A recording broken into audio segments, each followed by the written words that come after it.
Hey everybody, we are looking at Logic 10.3. This was just released today and it is freaking awesome. They updated a bunch of things which I really like. We can talk about a couple of them right now. There's a few things which they didn't update, which I'm really hoping at some point they will. But I think that we moved in the right direction overall. Feels really snappy, but time will tell if there's anything that is really kind of a bomb in this thing or is going to mess things up. Of course, I upgraded and I am using my touch bar with this. It's pretty awesome. So many things we can do. It's pretty cool. And I just took a picture of the touch bar. There's a way to screen grab it so you can see it. So I'll put that on the screen to show you what I see sometimes. We haven't gotten to the point where we can do video capture from it, but I'm assuming that someone will get that in their screen capture software pretty soon. Cool. So first and foremost, there's an update to the interface. Everything feels familiar. I don't know if anything that I've noticed as being just 100% missing right now, but I definitely like some of the updates. I liked Final Cut version that just came out recently as well, but this isn't, I mean, it's not a huge deal. Everything kind of feels the same, which is what I am hoping and wanting from an update, so I don't have to relearn a bunch of new things. But we do have a bunch of small things.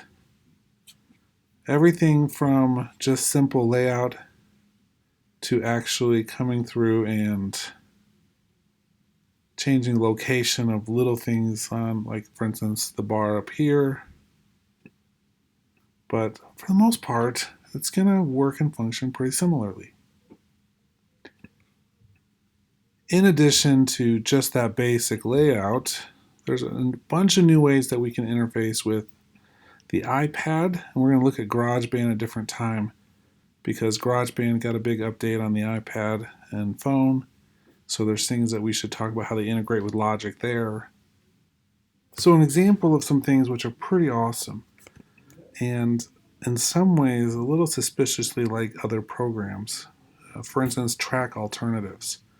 Now I can come through here and we can create a new track that has all the same parts over here, but we can just leave them in place and just do alternates here. So like playlists in Pro Tools, for instance. Let's bounce this in place real quick.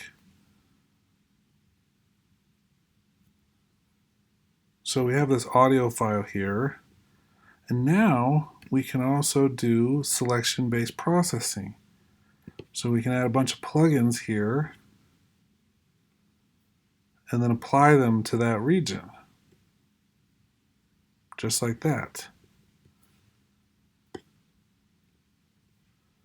So it's a new way of working. That's very similar to other programs like RTAS plugins in Pro Tools or the offline process history in Nuendo and Cubase, except that we can't go back in and change those later.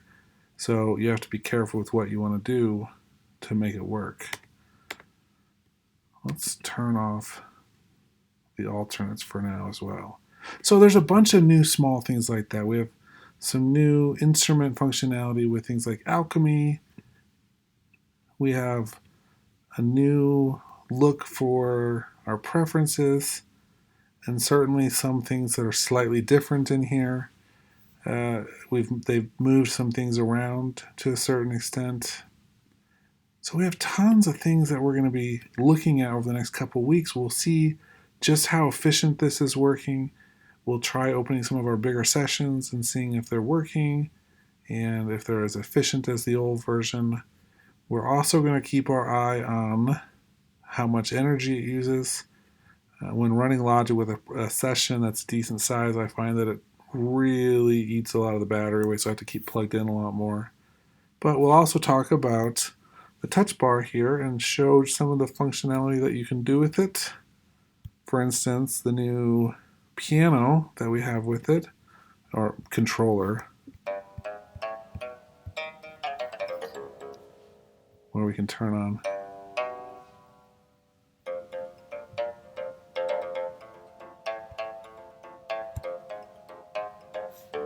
So we can actually perform now using the touch bar. There's just so many things that we can do with this. Okay, I don't want to get too much into this right now. We're going to look at this over the next week or two, and we'll look at this a lot of depth. And I don't know, I'm just super excited. It feels like Christmas today. Talk to you later.